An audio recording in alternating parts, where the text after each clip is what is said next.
wala fitnah.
Bismillahirrahmanirrahim. Alhamdulillahirabbil alamin arrahmanir rahim maliki yaumiddin.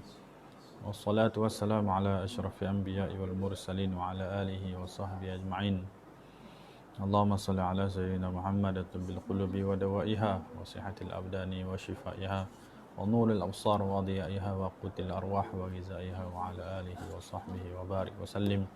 Rabbi shrah li sadri wa yassir li amri wahlul 'uqdatan min lisani yafqahu qawli wasaddid lisani wahdi qalbi bihaqqi sayyidina Rasulillah sallallahu alaihi wa ala alihi wa sahbihi wa baraka wa sallam.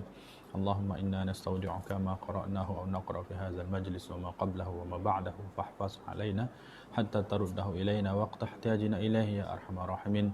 Allahumma 'allimna 'ilman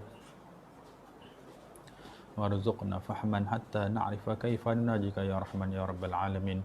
Allahumma salli ala sayyidina Muhammad salatan yatajaddadu biha sururuhu wa yatada'afu biha quburuhu wa yashruqu biha ala qulubina nuruhu wa ala alihi wa sahbihi wa barik wa sallim. Amma ba'd. Assalamualaikum warahmatullahi wabarakatuh.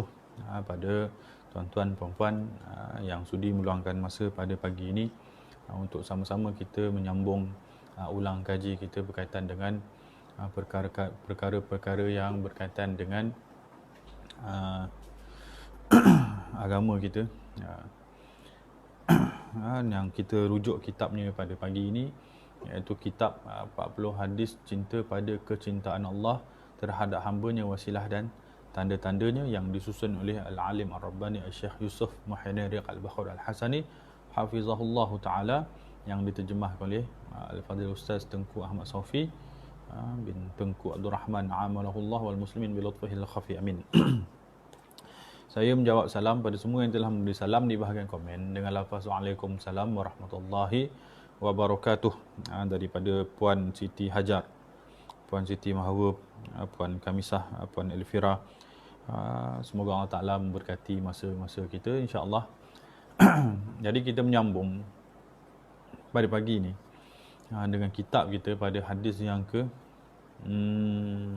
ketiga. Cuma saya minggu lepas terlupa nak baca keterangan hadis yang kedua tu. Jadi kita akan ulang sedikit hadis yang kedua tu untuk kita bacakan keterangannya. Kemudian kita sambung terus kepada hadis yang ketiga. Jadi kalau ada kitab boleh rujuk muka surat 22. Boleh rujuk muka surat 22. Bismillahirrahmanirrahim. Wa bisanadina muttasil ila sahibul muallif Syekh Yusuf Al-Hasani, syekhina wa murabbina wa abina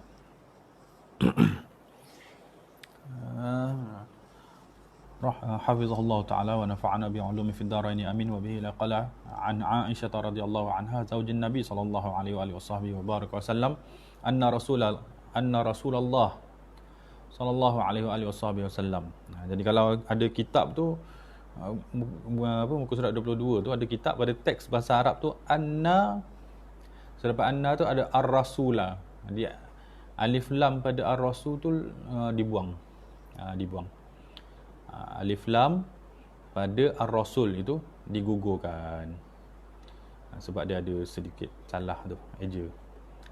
Anna Rasulullah sallallahu alaihi wasallam qala ya Aisyah inna Allah rafiqun yuhibbur rifq wa yu'ti ala rifqi ma la yu'ti ala al-unfi wa ma la yu'ti ala ma siwah. Daripada Sayyidina Aisyah radhiyallahu anha, isteri baginda Nabi sallallahu alaihi wasallam, baginda Nabi sallallahu alaihi wasallam bersabda, wahai Aisyah, disebut mengikut sebutan bahasa Arab Aisyah, bukan Aisyah. Bolehlah sebut Aisyah untuk orang dalam bahasa Melayu, tapi sebutan yang tepatnya adalah Aisyah. Wahai Aisyah, sesuai dengan sebutan bahasa Arab dia. Sesungguhnya Allah Ta'ala itu maha lemah lembut dan mencintai sikap berlemah lembut. Dia memberikan ke atas kelembutan apa yang tidak diberikan ke atas kekerasan, dan memberikan apa yang tidak diberikan ke atas sifat selainnya. Dalam bahagian keterangan, kelembutan merupakan suatu sifat yang mulia dan penuh kebaikan. Ia melambangkan kepada ketenangan hati dan akhlak yang tinggi bagi orang yang beriman. Sebaliknya, sifat kasar merupakan sifat yang dibenci oleh Allah Ta'ala dan baginda Nabi SAW juga, dan sepatutnya dijauhi oleh orang-orang yang beriman. Jadi orang yang beriman ni dia ada target dia. Dari sudut memperindahkan kelakuan peribadi dia ada kriteria-kriteria yang perlu dia kejar untuk dia penuhi. Kita sebagai seorang Muslim, kita perlu menambah baik kita punya perhiasan peribadi. Cumanya kayu ukur perhiasan keindahan itu di sisi siapa? Itu yang kita nak tahu.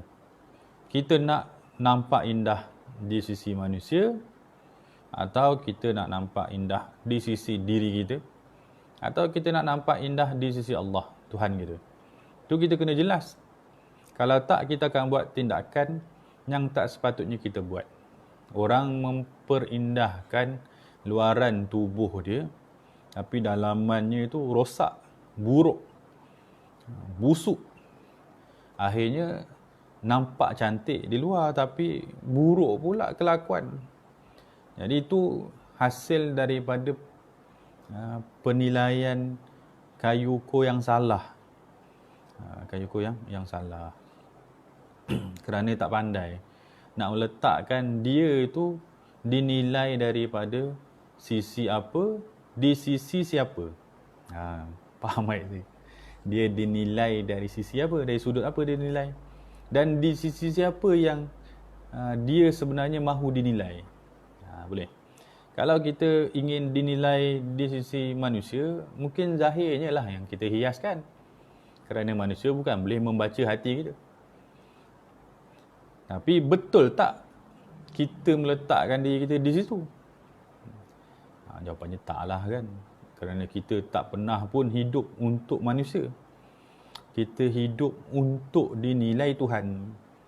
Maka Tuhan itu, Allah itu menetapkan syarat kriteria yang dia inginkan daripada kita, iaitu keindahan peribadi, akhlak. Maka seorang yang beriman, penilaian Tuhan itu lebih utama. Jadi kriteria yang diinginkan oleh Tuhan itu lebih dia kejar. Benefit dia, kelebihan mengejar kriteria yang Tuhan letakkan tu, KPI yang Tuhan mahu tu, antara kelebihan dia adalah ketika kita baik di sisi Allah, kita akan baik juga di sisi makhluk. Itu. Jadi kalau orang baik di sisi makhluk, tak semestinya baik di sisi Allah. Zahirnya indah, manusia puji, tapi akhlak dalamnya buruk, maka Allah Ta'ala keji. Itu tak sempurna keindahan perhiasan diri dia. kerana penilaian manusia terbatas. Tapi ketika mana dia memperhiaskan diri dia sebagaimana yang Allah Ta'ala mahukan, automatik manusia juga menerima dia, memuji dia. Begitu. Jadi antara sifat yang sebagai seorang Muslim beriman kepada Allah Ta'ala yang ingin dipenuhi adalah sifat kelembutan yang telah disebut dalam hadis ni lah. Boleh. Di dalam riwayat yang lain menyebutkan man yuhramir rifq yuhramil khair. Subhanallah. Barang siapa yang diharamkan sifat lemah lembut, maka sebenarnya dia diharamkan daripada kebaikan. Wal'ayazubillah. Itu kaedah yang Nabi SAW ajar pada kita, supaya kita jelas apa yang kita dapat daripada kriteria yang Allah Ta'ala inginkan tu. Daripada hadis ni nak beritahu, siapa yang Allah Ta'ala bagi dia kelembutan, sifat lemah lembut, sopan santun, maka sebenarnya Allah Ta'ala akan datangkan kebaikan daripada sifat tersebut. Bukti jelas. Orang yang baik akhlak, lemah lembut, baik dalam tutur kata, sopan dalam perbuatan, orang itu akan dilayan baik oleh orang lain. Maka orang begini telah pun dapat kebaikan daripada sifat lemah lembut tadi. Itu cukup bukti bermanfaatnya sifat lemah lembut. Tapi orang yang tidak diberi sifat lemah lembut, maka dia akan diliputi oleh sifat kasar kan, berkasar, sifat keras. Cakapnya kasar, kemudian perbuatannya itu keras. Akhirnya orang ini akan dibalas dengan perbuatan yang sama juga. Dan dia akan disakiti dengan perbuatan orang lain, setelah mana dia menyakiti perasaan orang lain. Jadi orang yang menyakiti akan tersakiti juga. Begitu. Jadi orang yang tak mendapat sifat lemah lembut, bermakna dia ada sifat kasar. Bila mana dia bersifat dengan sifat yang kasar, maka dia akan dikasari. Itu makna tidak dapat kebaikan selain daripada ganjaran. Kan? Oleh yang demikian, mereka yang bersifat lemah lembut akan mendapat kebaikan yang berganda yang tidak diperolehi oleh orang yang tidak bersifat dengan sifat ini. Itu jelas. Boleh. Itu ringkasan. Sebelum tu, saya jawab salam pada semua yang telah memberi salam di bahagian komen dengan lafaz Waalaikumsalam warahmatullahi wabarakatuh. Daripada Puan Nurizita, Hajah Gayah, Puan Nursiah, kemudian Puan Nur Mahdiah, Ustazah Naimah, kemudian Puan Syah Habsyah, Puan Rusmawa, Puan Ain, Puan Nur Aisyah, Puan Irma Mas, Puan Rahmawati. Subhanallah. Terima kasih meluangkan masa pada pagi ini untuk kita sambung baca kitab 40 hadis cinta. Jadi kita akan sambung pada hadis yang ketiga. Yang minggu ni punya bahagian lah. Bismillahirrahmanirrahim. Al-hadisus salis. Kalau ada kitab muka surat 24. An Sahal wa bihi ila qala an Sahal bin Sa'ad. Qala Rasulullah sallallahu alaihi wasallam, "Innallaha karimun yuhibbul karam wa ma'alil akhlaq wa yubghidu safaha." Daripada Sayyidina Sahal bin Sa'ad radhiyallahu anhu, beliau berkata baginda Nabi sallallahu alaihi wasallam bersabda, sesungguhnya Allah Taala itu maha mulia. Allah Taala karim. Yuhibbul karam, dan Allah Taala itu mencintai sifat mulia. Wa ma'alil akhlaq, dan mencintai sifat ketinggian akhlak. Dan Allah Taala membenci akhlak yang buruk. Dalam bahagian keterangan muka surat 25. Bersifat mulia dan memiliki akhlak yang mulia merupakan tanda kepada kesempurnaan iman seseorang. Semakin tinggi imannya akan semakin tinggi akhlak yang dimilikinya. Bahkan baginda Nabi SAW dipuji oleh Allah Subhanahu Wa Taala sebagaimana firman-Nya, wa innaka la'ala khuluqin azim. Dan bahawa sesungguhnya engkau mempunyai akhlak yang mulia. Oleh yang demikian, di antara fokus dakwah Nabi SAW adalah meluruskan akhlak umatnya yang tercinta. Kita sedang berkongsi bacaan kitab tentang hadis 40 hadis cinta pada kecintaan Allah terhadap hamba-Nya. Jadi kitab ini antara manfaatnya adalah menceritakan tentang siapa golongan yang dicintai oleh Allah. Hasil daripada pengkhabaran Rasulullah SAW kepada kita. Jadi kitab ini manfaat kerana matlamat seorang Muslim itu ingin mati dalam keadaan dicintai oleh Allah. Jadi seseorang yang ada matlamat ingin dicintai, perlu dia tahu siapa golongan yang dicintai itu ataupun apa kriteria yang diperlukan untuk dicintai. Maka kitab ni sangat bermanfaat kerana kandungannya akan mengajar kita perkara yang luar biasa luar biasa ganjarannya, iaitu dicintai Allah. Matlamat dicintai Allah itu natijahnya ataupun keputusannya akan diketahui di akhirat. Tapi usahanya perlu dilakukan sejak di dunia. Kerana dunia ini tempat untuk bercucuk tanam dan akhirat tempat menuai hasil. Jadi sebelum kita dapat berita yang kita mahu di akhirat sebagaimana yang kita inginkan, maka kita perlu usahakan dulu ketika hidup di dunia. Maka di akhirat itu yang paling kita inginkan adalah diredai oleh Allah. Dan orang yang diredai oleh Allah adalah orang yang dicintai oleh Allah. Maka untuk menjadi orang yang dicintai oleh Allah, perlu diusahakan ketika di dunia kerana itu ruang yang Allah Ta'ala perintahkan. Kerana di akhirat itu atau setelah meninggalkan dunia itu hanya tempat menerima hasil keputusan daripada perbuatan yang kita lakukan. Boleh. Itu mukaddimah. Jadi kita dah baca 2 hadis sebelum ni. Hadis ni yang ketiga cerita tentang salah satu daripada golongan yang dikhabarkan siapa mereka yang mendapat endorsement yang dia itu termasuk golongan yang mendapat cinta Allah. Okey. Antaranya disebut sini, sesungguhnya Allah Ta'ala itu maha mulia dan mencintai sifat mulia serta ketinggian akhlak. Ini golongan yang ketiga yang Allah Ta'ala khabarkan siapa yang mendapat cinta dia. Subhanallah, kalau tak ada Nabi yang bagi tahu, kita pun tak tahu. Dalam hadis ni, Nabi SAW jelaskan, Innallaha karim. Karim itu, dalam terjemahan bahasa Melayu, dia akan pergi kepada makna mulia.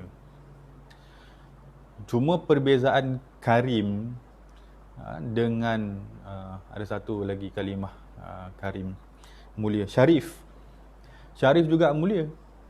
Beza karim dan syarif itu beza pada karim itu mulia kerana banyak memberi. Syarif itu antara perbezaannya kata ulama dengan karim tadi, syarif itu mulia kerana ketinggian darjat. Jadi golongan yang tinggi darjat dipanggil syarif. Tapi golongan yang banyak menabur jasa ataupun banyak memberi manfaat, maka disebut karim. Jadi dalam setengah terjemahan, karim mulia, dalam setengah terjemahan disebut karim juga dermawan. Maka orang yang karim, orang yang mulia, tapi kalau dinisbahkan kepada karim, mulianya kerana dia banyak memberi. Faham saya cakap tu? Kalau faham tu boleh faham. Jadi karim tu, ini sikitlah bahasa Arab. Karim itu mulia, tapi mulianya kerana banyak jasa ataupun banyak manfaat yang telah didapati oleh orang lain daripada diri dia. Maka orang yang layak digelar karim adalah orang yang banyak jasanya kepada orang lain, ataupun orang yang banyak memberi sehingga tak mampu dibalas. Subhanallah. Maka Allah Al-Karim, Allah adalah Tuhan kita yang banyak memberi, tak pernah putus memberi, sehingga kan orang yang mengkhianati, hamba yang mengkhianati Allah masih lagi menikmati nikmat daripada Allah. Mana mungkin Allah tak digelar dengan karim setelah itu kebaikan dia. Orang yang khianat kepada Allah masih lagi menikmati nikmat Allah. Kalau itu bukan karim, apa lagi kita nak panggil? Subhanallah. Itu Al-Karim. Jadi kalau disebut Al-Karim, Allah Karim itu, terbayang kita bahawa sebenarnya dalam kehidupan kita yang paling berjasa adalah Allah. Kita tak mampu nak tolak kewujudan Allah dalam kehidupan kita setelah mana kita menikmati apa yang dia beri. Dalam keadaan kita lalai, kita lupa. Mata yang tak pernah mata yang tak pernah gagal dalam melihat maksiat. Maksudnya ada potensi melihat maksiat. Dalam keadaan itu tak pernah dicabut nikmat mata ketika itu juga. Subhanallah. Orang yang tengok maksiat masih lagi menikmati nikmat mata tu. Sama orang yang mengumpat cakap buruk, belum lagi ditarik nikmat mulut tu, masih lagi diberi nikmat cakap tu. Itu karim. Subhanallah. Allah Ta'ala itu maha dermawan, sebab tu dia maha mulia. Jadi kita memahami sifat karimnya Allah dulu. Jadi Allah Ta'ala itu karim, suka memberi, walaupun tak dibalas, walaupun tak dihargai, walaupun tak pandai hambanya tu menjaga pemberian itu, masih lagi diberi. Macam gambaran kasih sayang ayah kepada anak, walaupun tengok beli mainan, lepas beli tengok anak dia letak mainan tu merata-rata dia kan, tu esok dia beli lagi mainan tu. Allah Ta'ala tu kasih sayang lebih besar daripada itu. Itu karim. Kemudian Nabi sebut Allah karim, yuhibbul karam, mencintai karam, maksudnya mencintai sifat mulia dermawan itu. Ni Allah Ta'ala nak bagi tahu kepada siapa ni Allah Ta'ala cinta sifat mulia dermawan tu. Secara tak langsung statement ini nak bagi tahu kepada orang yang memiliki sifat itu. Mustahil sifat itu berdiri tanpa zat. Maksud mustahil sifat itu terapung. Allah Ta'ala suka sifat itu. Mesti Allah Ta'ala nak bagi tahu pada kita, Nabi nak bagi tahu kepada kita, Allah Ta'ala cinta kepada, Allah itu karim dan cinta kepada sifat mulia. Mulia tu di mana sifat tu duduk? Dalam jiwa-jiwa manusia. Jadi Allah Ta'ala mencintai orang. Tak. Allah Ta'ala mencintai sifat mulia. Langsung Allah Ta'ala mencintai orang yang mencintai sifat mulia, yang memiliki sifat mulia. Secara tak langsung kita faham gini. Allah Ta'ala kalau dia mencintai seseorang, Allah Ta'ala akan letak dalam diri dia sifat mulia itu, sifat karam itu. Subhanallah. Jadi kita nilai apakah dalam diri kita ada karam itu. Adakah kita mendapat bahagian daripada karam tersebut? Itu penilaian itu untuk diri kita, bukan untuk kita nilai orang lain. Jangan diguna hadis ini untuk tengok orang. Ini orang ni kedekut ni, ini golongan yang tak dicintai oleh Allah. Mana boleh kita nilai begitu? Sebab sifat ni hal urus dalam. Tak nampak dinilai, kalau dengan mata kasar tu tak boleh dinilai. Tak mampu kita nak jejak apa yang ada dalam hati manusia. Sifat-sifat dermawan, sifat kedekut tu tak mampu.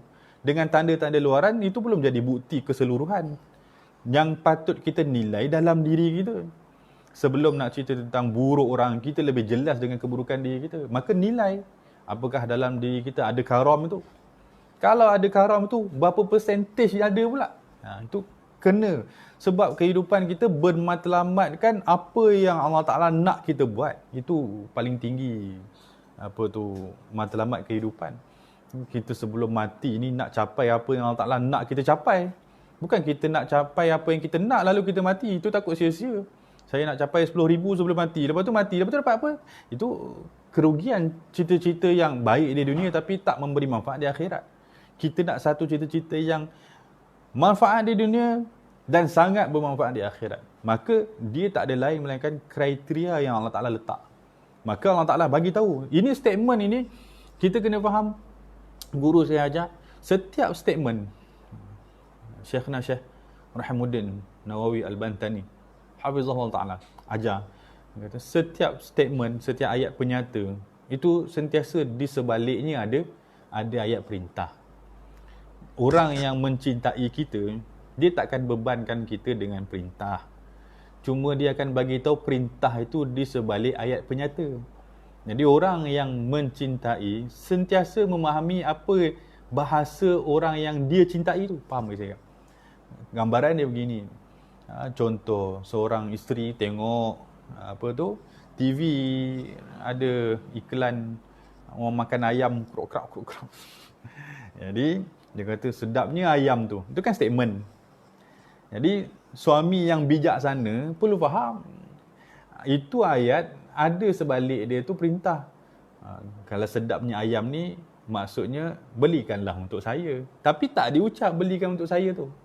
Kerana ayat itu kalau dikeluarkan akan jadi bebanan. Orang yang sayang kepada orang yang disayang tu dia takut. Isteri sentiasa ada perasaan takut menyusahkan suami. Sebab dia sayang suami dia. Jadi dia takut nak luahkan ayat-ayat yang berbentuk perintah sebegitu. Kadang-kadang dia rasa macam itulah. Emosi dia yang tukar-tukar tu kan. Tapi ada satu bahagian dia rasa macam kalau dia ucap ayat perintah, suaminya akan marah ke, suaminya akan berat ke atau menyusahkan. Jadi dia ungkapkan ayat penyata. Sedapnya ayam tu. Bunyi dia tu mengiurkan kan, contoh. Jadi kalau suami tu ada perasaan yang halus, kasih sayang yang besar pada isteri ni, dia faham. Oh, ini teringin lah kot nak makan ni kan. Jadi dia akan pergi beli.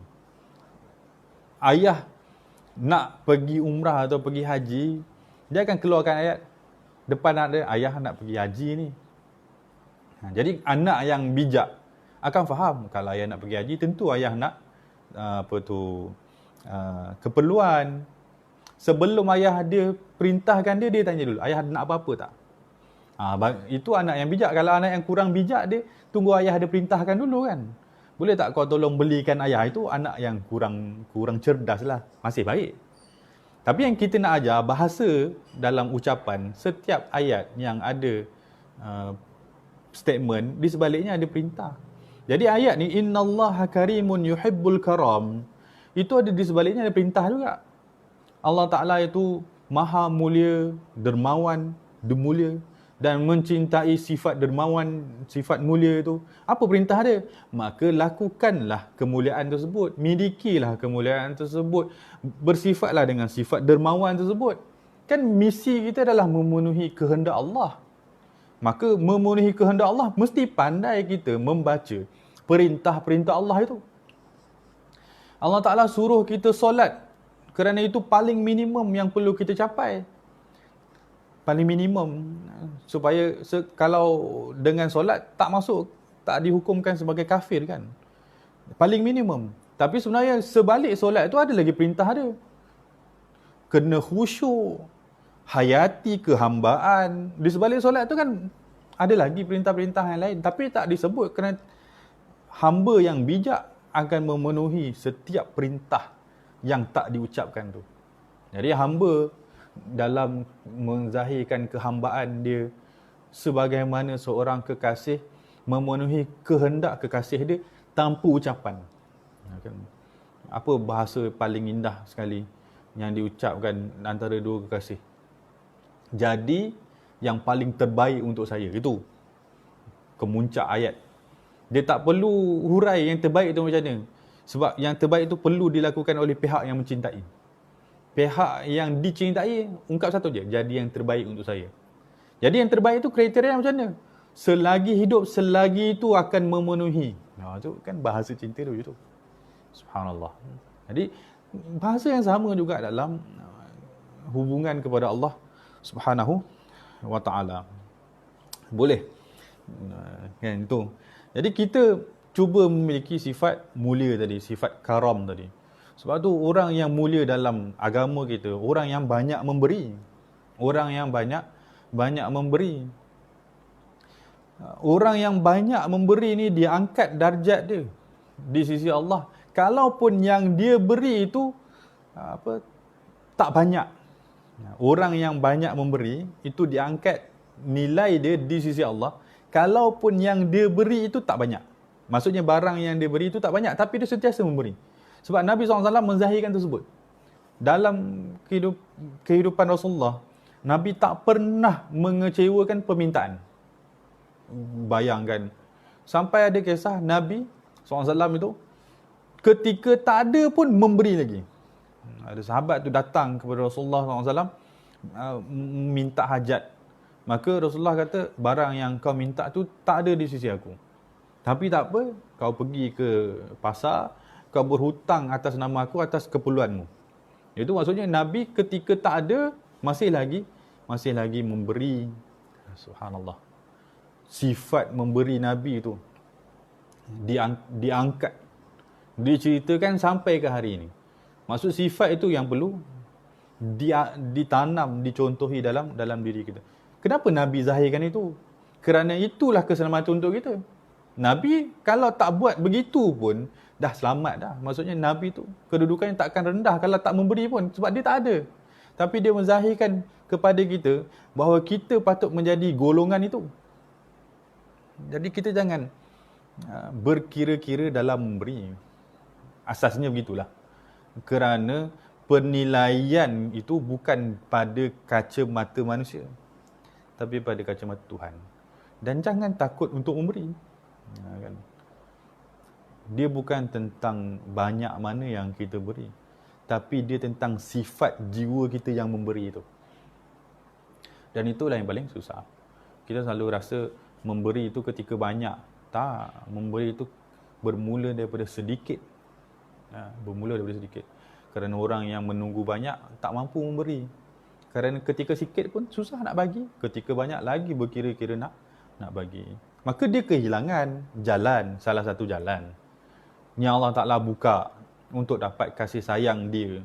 Ketika mana dia sebut, aku cinta kepada sifat mulia, dermawan itu, maka itu pintu yang perlu kita masuk untuk kita raih cinta Allah.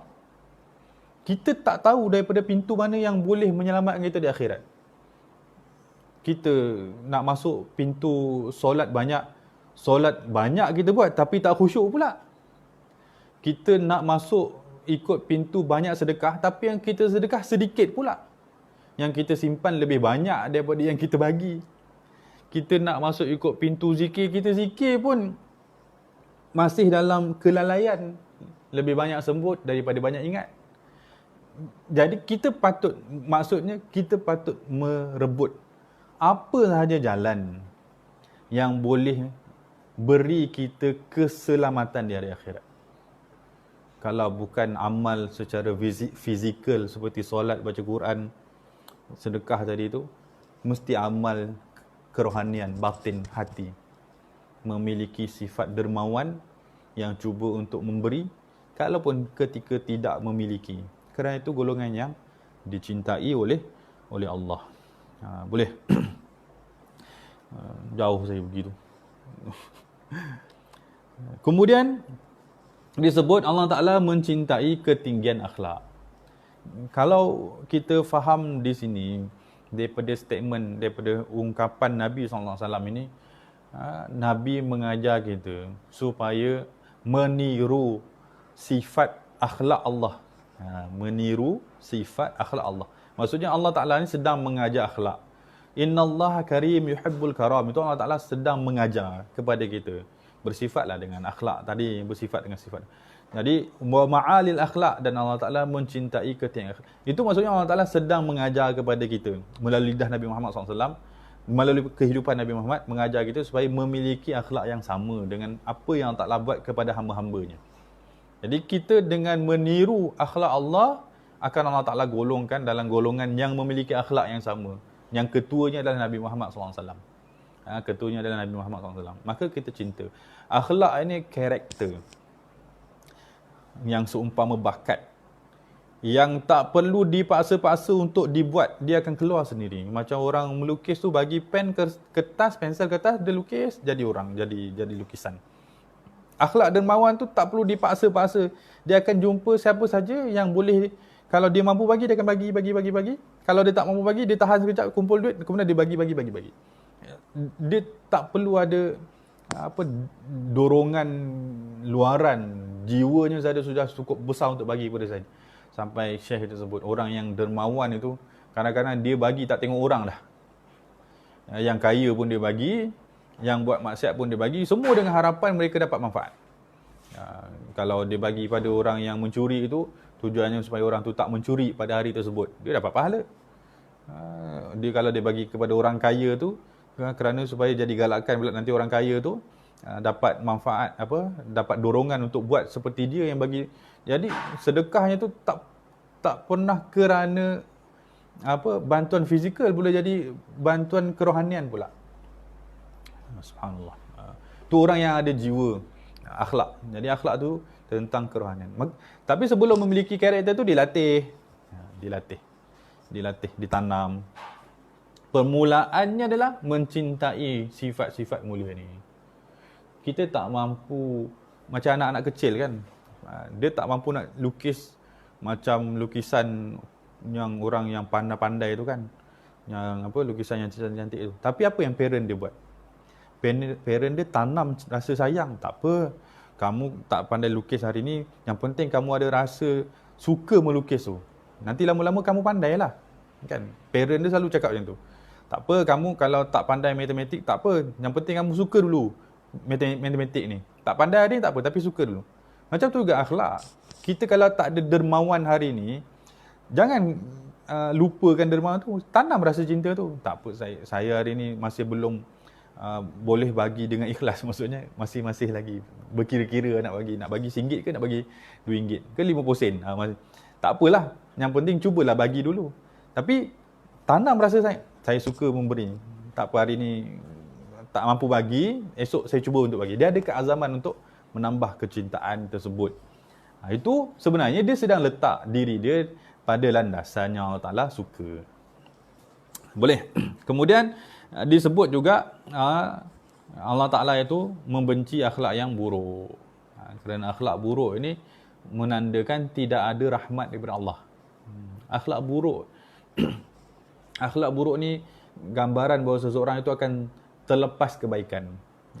Akhlak buruk ni gambaran bahawa hatinya tidak bercahaya. Akhlak buruk ni gambaran sebagai Allah Ta'ala, gambaran bahawa Allah Ta'ala tidak mengendahkan dia. Akhlak indah ni maksudnya dia diibarat orang yang disuluh cahaya dalam jalan gelap. Dia tahu pergi. Orang yang akhlak buruk ni dia tak ada cahaya tu. Dia dalam kegelapan tu dia sesat. Jadi maksudnya orang yang diberi akhlak ni orang yang diberi kebaikan dan dia akan dibalas dengan kebaikan. Orang yang tak diberi akhlak mulia sebenarnya dia sedang memiliki akhlak buruk. Sebab akhlak mulia ni macam cahaya yang masuk. Akhlak buruk ni ibarat tak ada cahaya. Bila tak ada cahaya dia gelap lah. Bila gelap sebenarnya dia dikelilingi dengan keburukan. Hidup tak ada cahaya. Jadi orang ni dalam kerugian. Kita paling takut kalau Allah Ta'ala zahirkan kita, na'udzubillah, zahirkan dengan akhlak buruk. Kerana akhlak buruk itu ending dia adalah hukuman. Dan kita minta kepada Allah supaya kita tidak jadi orang yang memiliki akhlak buruk dan orang yang menjadi sebab orang lain dapat keburukan. Kita tak nak itu. Kita nak Allah Ta'ala jadikan kita ni adalah daripada kalangan yang baik, dan kita hendak Allah Ta'ala jadikan kita ni asbab kebaikan bagi orang lain. Kerana setelah dua itu, kalau ada akhlak baik dan setelah menjadi asbab kebaikan orang lain, kita akan dapat kebaikan, ganjaran. Kita tak nak diri kita ni memiliki akhlak buruk dan diri kita ni menjadi asbab orang lain dapat keburukan. Kerana setelahnya lah sesaan. Kita tak nak. Jadi kita minta kepada Allah, semoga Allah Ta'ala beri kepada kita akhlak. Dan hadis ni di antara tanda Allah Ta'ala akan bagi akhlak dengan syarat mencintai akhlak. Orang yang cinta kepada akhlak akan Allah Ta'ala bagi akhlak tersebut. Sebab tu Allah Ta'ala beritahu, Nabi beritahu, innallaha karim yuhibbul karam. Allah Ta'ala itu karim dan mencintai karam. Cintai sifat mulia. Maksudnya cinta dulu sifat itu. Nanti Allah Ta'ala bagi kepada kita. Boleh? Oh, 20 minit. Oh, terlupa. Boleh? Okey. Okey, habis. Hadis tu, hadis yang ketiga. InsyaAllah kita sambung kitab yang kedua, faedah zikir dan selawat. Boleh Jadi faedah zikir dan selawat. Kita habislah kitab hadis ni, kita tangguh yang ni, kita akan buka kitab hadis ni. Kitab faedah zikir dan selawat. Kita sebelum ni dah habis baca selawatnya. Selawat-selawat dah habis. 25 selawat yang ada dalam buku ni kita dah habis baca. Cuma ada baki selawat dalam muka surat 35. Muka surat 35. Sorry. Bukan 35. Muka surat 29. Muka surat 29. Ni muka surat 29 ada lagi lafaz selawat yang belum kita baca. Jadi kita nak baca lafaz selawat ni lah. Pada hari ni ada lebih kurang 4 lafaz. Jadi kalau ada kitabnya boleh buka muka surat 29 ya. Bismillahirrahmanirrahim. Lafaz selawat ni ada dalam kitab Habib Sa'ad yang saya pindahkan daripada kitab tersebut ke dalam kitab ini. Lafaznya Bismillahirrahmanirrahim. Allahumma salli wa sallim ala sayyidina Muhammadin wa ala ali sayyidina Muhammadin fi kulli lamhatin wa nafasin bi'adadi kulli ma'lumin lak. Ringkas saja. Lafaz yang kedua, Allahumma salli ala sayyidina Muhammadin tibbil qulubi wa dawaiha wa afiyatil ajsami wa shifaiha wa qutil arwahi wa ghizaiha wa nuril absar wa dhiyaiha wa ala alihi wa sahbihi wa sallim. Ini lafaz kedua ni selawat syifa. Sangat mujarab. Ini amalan guru-guru kita, amalan ulama, dan saya juga alhamdulillah pernah mengamalkannya dan ia antara yang baik untuk menghilangkan kesakitan. Jadi kalau ada rasa sakit, elok dibaca. Setengah ulama kita, setengah guru kita kata dipegang pada tempat yang sakit tu, kemudian dibaca selawat ni, kemudian ditiup, begitulah. Ada yang ulama kata ajar ditiup dalam air, baca dalam air. Bismillahirrahmanirrahim, baca selawat ni, kemudian ditiup dalam air tu, minum air tu. Untuk anak-anak juga baik. Selawat ni juga untuk jaga hati kita daripada ada sifat-sifat buruk. Dibaca Allahumma salli ala sayyidina Muhammad tibbil qulub, engkaulah yang merawat hatiku ya Allah. Merawat apa? Daripada sifat-sifat buruk. Elok dibaca setiap hari. Kemudian Allahumma, lafaz yang ketiga, Allahumma salli ala sayyidina Muhammadin salatan tunjina biha min jami'il ahwali wal afat wa taqdi lana biha jami'al hajat wa tutahhiruna biha min jami'is sayyi'at wa tarfa'una biha 'indaka 'ala darajat wa tuballighuna biha aqsal ghayat min jami'il khairat fil hayati wa ba'dal mamat wa 'ala alihi wa sahbihi wa sallim tasliman katsira. Ini selawat munjiah, mujarab. Selawat ni dalam melepaskan diri daripada kesusahan. Maksudnya selawat ni biasa ulama amalkan untuk buka jalan ketika dalam satu kesempitan. Mujarab. Setengah ulama kata kalau almarhum Syekh kita sebut Syekh Husni Ginting dibaca 11 kali setiap kali selepas solat. Ada ulama yang kata boleh amalkan dibaca 1000 kali untuk dapatkan hajat. 1000 kali. Kemudian lafaz yang keempat, Allahumma salli ala sayyidina Muhammadin miftahi babi rahmatillahi adada ma fi ilmillah. Ini selawat ni selawat antara manfaatnya dibukakan pintu kabul doa. Dan dibukakan pintu dimudahkan urusan. Ini lafaz selawat yang keempat. Boleh diamalkan sesuai dengan keadaan. Nak diamalkan setiap kali lepas solat pun bagus. Paling ringkas kita baca Allahumma salli ala sayyidina Muhammad wa ala alihi washabihi wa barik wasallim. Itu boleh. Itu lafaz selawat yang barakah. Barakah maksudnya yang menjadi amalan ulama dan didapati ianya sangat bagus untuk dijadikan amalan harian. Boleh Okey. Kemudian kita sambung pada muka surat. Berapa minit ini? 15 minit. Pada muka surat. Muka surat mana ni?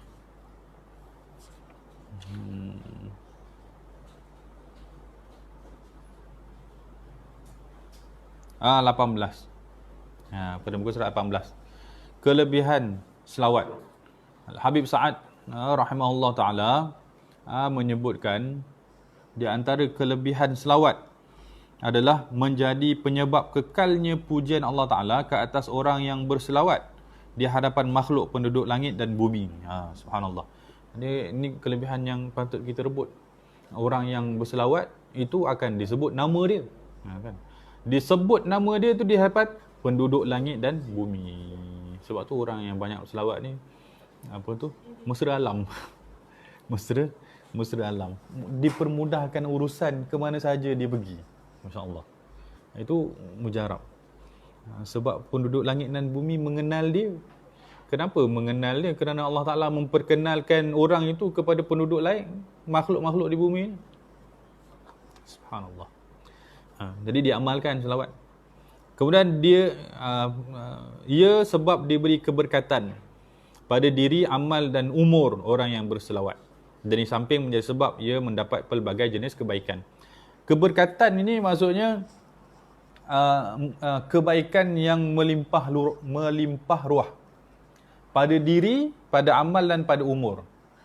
Kalau pada diri, sebagian ulama menyebutkan mudah diri dia melakukan ketaatan. Itu kebaikan paling baik seorang manusia. Sebab itu tujuan dia diciptakan. Tujuan dia diciptakan untuk menjadi hamba Allah. Maka ketika dia banyak berselawat, akan dimudahkan dia untuk memenuhi tuntutan tujuan dia diciptakan tersebut. Kita memang dalam kehidupan kita memang nak jadi hamba Allah yang taat. Dengan banyak beramal, maka selawat mendorong, menambah keberkatan pada anggota. Sebab tu kadang-kadang orang yang banyak berselawat ni, Allah Ta'ala sentiasa mudahkan dia jalan ke tempat-tempat yang baik. Dia macam setengah keadaan, kita ada pengalaman tengok orang yang rajin selawat, asalnya nak pergi masjid tu, asalnya nak pergi masjid tu sebab nak singgah tandas. Tapi keluar pada tandas, tak semena-mena ambil wuduk, solat 2 rakaat, solat sunat duha, selesai. Macam mana niat asal nak ke tandas tiba-tiba keluar dengan solat duha? Itu maksud dilorongkan oleh Allah. Apa amalan dia dipermudahkan urusan tu tanpa berat rasa dia nak lakukan?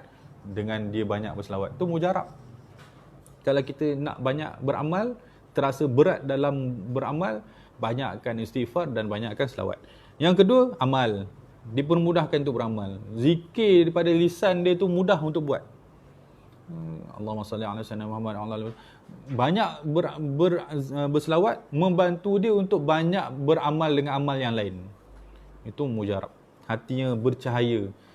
Orang yang susah beramal kerana hatinya tidak ada cahaya. Tidak ada cahaya kerana banyak tuntutan nafsu. Bila hatinya bercahaya, maka penuh hatinya dengan keinginan Allah. Maksudnya penuh hatinya dengan misi-misi yang dia nak buat apa yang Allah Ta'ala suruh. Itu dorongan cahaya hidayah. Cahaya hidayah ni melorongkan seseorang memenuhi apa yang Allah Ta'ala mahu. Tapi kalau tidak ada cahaya hidayah, gelap hatinya, dia akan memenuhi apa yang dia mahu. Sebab tu orang yang berat melakukan apa yang Allah Ta'ala mahu, itu semata-mata kerana banyak yang dia mahu. Banyak sangat, tu faham tak? Orang yang susah buat apa yang Allah Ta'ala nak, kerana dia sibuk buat apa yang dia nak. Kan?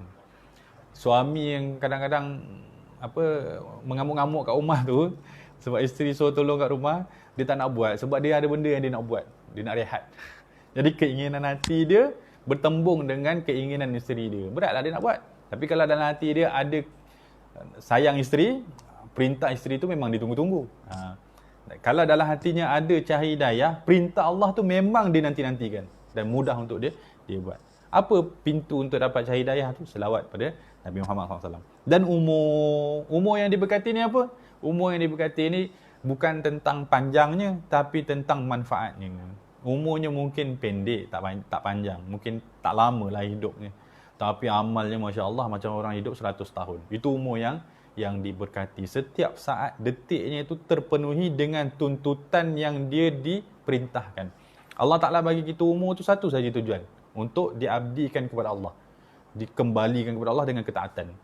Jadi umur yang diberkati adalah umur yang setiap detik terisi dengan ketaatan. Dan manfaat daripada umur tu diperolehi luar biasa. Tapi umur yang panjang kalau tak berkat, dia panjang tapi dia tak mendapat manfaat sama ada pada kerohanian ataupun pada dunia. Itu wala'iyahzubillah, dua-dua buruk lah. Lagi lama hidup tak ada manfaat pada dunia, tak ada manfaat pada akhirat, itu buruk. Orang yang manfaat umurnya tu, diberkati umurnya tu, lagi lama dia hidup, lagi banyak amal yang dia buat. Jadi itu keberkatan umur. Semuanya kuncinya adalah selawat. Subhanallah, jangan tinggal lah. Kita patut ajar anak-anak kita. Anak-anak tu nak hidup lama lagi. Nak hidup lama lagi. Jadi dia patut mengamalkan selawat ni lebih banyak. Kita sebab dah berusia memang tahu tak lama lagi akan pergi kan. Jadi memang kita bersungguh-sungguh beramal. Tapi orang yang rasa umurnya panjang ni yang banyak rehat. Jadi bila dia rasa umur dia panjang lagi, rehatnya banyak, maka itu daripada tanda yang tak bagus lah. Umur yang na'udzubillah, kita nak umurnya sentiasa bermanfaat. Daripada kecil ni dah nampak manfaatnya dengan banyaknya amal atau banyaknya faedah yang dia sebarkan. Boleh. Dan selawat juga antara sebab mendapat pelbagai jenis kebaikan. Banyak berita, khabar orang yang banyak selawat dapat banyak kebaikan. Antaranya kawan kita pernah amalkan, dipermudahkan urusan dia dalam bekerja, dipermudahkan urusannya dalam bermuamalah dengan orang lain. Kawan kita yang ada amalkan selawat ketika berniaga, Allah Ta'ala sentiasa lorongkan customer pada jalan. Itu semua kelebihan lah dalam mengamalkan selawat. Jangan ditinggalkan. Keberkatan Nabi Muhammad SAW tu sentiasa mengalir dalam umat ni. Tinggal kita saja pilih cara bagaimana untuk kita menyambutnya. Dan jalannya telah dibuka tu dengan banyak selawat. Kemudian selawat juga sebab untuk mendapat rahmat daripada Allah Subhanahu Wa Taala buat dirinya. Ia juga sebab kekalnya rasa cinta dalam hatinya kepada Nabi SAW. Bahkan boleh jadi sebab bertambah dan berganda rasa sayang kepada baginda SAW. Kita memang nak hidup kita ni cinta Nabi, kerana kalau kita cinta Nabi, kita akan tiru apa Nabi buat. Kalau kita tiru apa Nabi buat, kita sedang buat apa yang Allah Ta'ala mahu kita buat. Kalau kita cinta orang selain daripada Nabi, kita takut kita tiru perangai orang tu dan perangai orang tu tak sesuai dengan apa yang Allah Ta'ala mahu. Itu saja. Kita salah pintu lah. Kita nak cinta Allah dan Allah Ta'ala letakkan pada Nabi Muhammad. Maka kita nak cinta Nabi Muhammad, kerana daripada Nabi Muhammad kita akan dapat cinta Allah. Dan Nabi telah beritahu cinta Nabi itu ada pada ulama dia, ada pada pewaris dia, ulama. Maka kita cintai ulama untuk kita cintai Nabi, kita cintai Nabi untuk kita cintai Allah. Kita dapat cinta daripada Allah. Maka jalan tu tak boleh kita terpesong, kita kena duduk di track tu. Tapi apa kunci untuk duduk di situ? Itu cinta Nabi tu dengan banyak selawat. Kita bukan nak pakaian Nabi sahaja, kerana pakaian Nabi tu semua orang boleh dapat, tapi cinta Nabi tu tak semua orang boleh dapat. Maka kita nak cinta Nabi selain daripada nak pakaian Nabi. Kita tak nak ada pakaian Nabi tapi tak ada akhlak Nabi, kerana itu bukan orang yang Allah Ta'ala suka. Kita nak orang yang ada pakaian Nabi, ada akhlak Nabi, kerana itu golongan yang Allah Ta'ala cinta. Maka kita nak sentiasa berada di atas track landasan yang betul. Maka kuncinya adalah selawat. Sebab tu sebab kekalnya rasa cinta kepada Nabi Muhammad SAW. Dan selawat itu sebahagian daripada tali pengikat keimanan yang tidak sempurna iman tanpanya. Subhanallah, ulama kita sebut kunci untuk baik muamalah sesama manusia adalah dengan banyak selawat. Apabila kita banyak selawat, kita akan melihat orang lain juga itu umat Nabi Muhammad. Maka ketika kita lihat dia umat Nabi Muhammad, tentu dia juga banyak selawat. Maka kita ikat diri kita dengan diri dia dengan selawat tadi. Maka orang yang banyak selawat susah memusuhi orang lain. Susah untuk rasa tak senang dengan orang lain. Susah untuk rasa benci kepada orang lain, kerana kita melihat dalam diri dia ada apa yang kita ada, iaitu selawat. Jadi selawat ni memang tali kunci pengikat kasih sayang. Sama ada sesama keluarga, sesama jiran, sesama masyarakat, sesama guru ataupun murid dan seluruhnya. Jadi banyakkan selawat. Sebarkan selawat. Ajar kepada anak-anak semua, kanak-kanak juga banyakkan selawat. Buat tagline dekat Facebook tu, kalau update setiap hari buat tagline. Status dah selawat, ingatkan pada diri dan orang lain. Manfaat banyak, masya-Allah. Wallahu alam. Ada lagi 5 minit. Kita baca lagi. Kemudian selawat juga jadi sebab dikasihi oleh Nabi SAW kepada orang tersebut. Nabi paling kenal dengan orang yang paling banyak selawat pada dia. Sebab apa? Dalam tu ada bagi tahu ni, bawah ni. Selawat menjadi sebab seorang hamba diberi hidayah dan hidup hatinya dengan keimanan. Selawat menjadi sebab dibentangkan nama orang yang berselawat kepada Nabi Muhammad SAW dan disebutkan tentangnya di sisi baginda Nabi SAW. Ini kelebihan yang patut direbut. nama kita disebut oleh malaikat di hadapan Nabi Muhammad SAW. Wahai Rasulullah, kau kenal umat kau ini namanya sekian bin sekian, yang mana dia ini berselawat kepada engkau. Tak.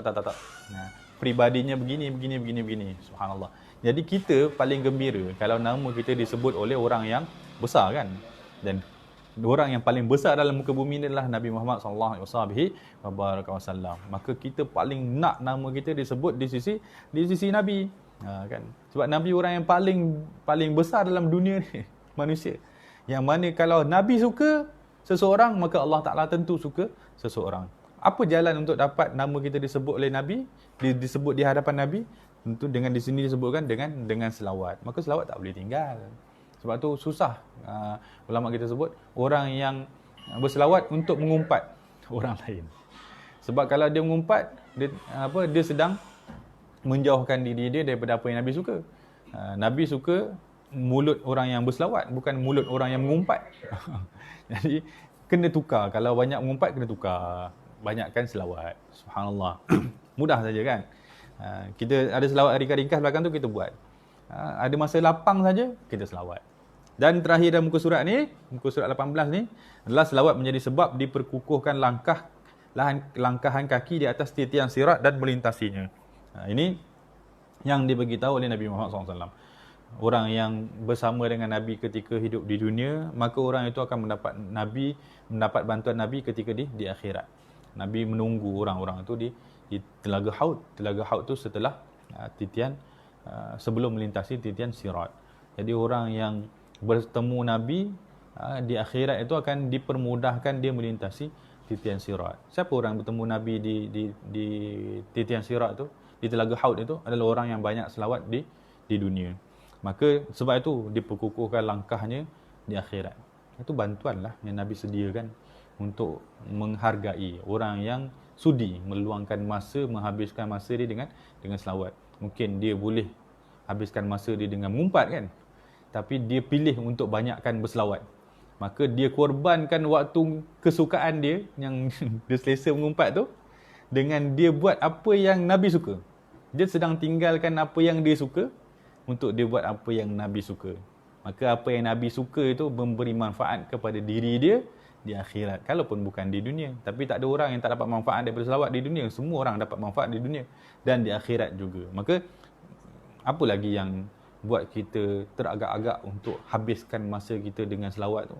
Kita ada manfaat yang baik di dunia dan kita ada manfaat yang banyak di akhirat. Maka tak patut kita abaikan amal ini. Dia tentang rasa sayang kita kepada Nabi dan dia tentang rasa sayang Nabi kepada kita. Maka kita tak patut tinggalkan selawat ni sama sekali. Baik? Okey. Wallahu alam. Kita tangguhlah. 3 minit tu halal lah tu ya. Jadi kita tangguh. Sekian saja untuk hari ini. Mana salah silap saya minta maaf. Sama-sama kita niat apa yang kita dengar hari ini, kita doa kepada Allah, moga ia jadi daripada tanda baik bertambahnya amal kita. Dan kita berazam untuk menambah baik juga amal kita. Dan kita berdoa kepada Allah, moga dijadikan ilmu kita pada hari ini ilmu yang bermanfaat. Yang semakin banyak kita dengar, semakin ringan kita untuk melakukan ketaatan. Kita tak nak ia jadi ilmu yang berat, yang memberatkan kita kan. Lagi banyak faham, lagi susah nak buat. Itu tak nak yang itulah. Kita nak lagi banyak faham, lagi banyak buat. Itu saja. Mana salah silap, saya minta maaf. Panjang umur, jumpa lagi insya-Allah. Mana ada soalan? Ada soalan ke? Tak ada soalan kot dah. Tak ada kot soalan. Kalau ada nanti kita jawab belakang-belakang lah kan. Wassallallahu ala sayyidina Muhammad wa ala alihi wasahbihi wa baraka wasallam. Walhamdulillahirabbil alamin. Assalamualaikum warahmatullahi wabarakatuh. Al-Fatihah.